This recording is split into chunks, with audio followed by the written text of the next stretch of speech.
Alam mo yung lola ko, 90, 90 years old na. Pero malakas pa rin. Pero nakapaglalaba pa. Ba, pambihira naman yung lola mo, sanggol pala yun eh. Ba, yung lola ko, mas malakas doon, 95 anyos na. Yung sa'yo, 90 lang.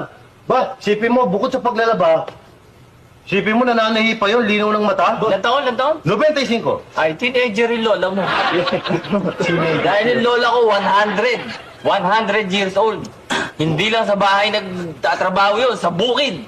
Ba, anong ginagawa Ba, nag-aararo sa bukid. Yung mga kalabaw niya nga, patay na lahat. Siya na lang mismo nag-aararo. Ba, Ganun kalakas yung lola ko. si Blue? Bira 100. Wala yan sa lola ko. Yung lola ko, alam ba, isko ko ilang daan taon? Lola ko, ilan taon? 125. Bahay matanda. Hanggang ngayon, buhay pa. Oo. Patunayan nga, nasa ospital. May sakit. Wala. Binabantayan niya.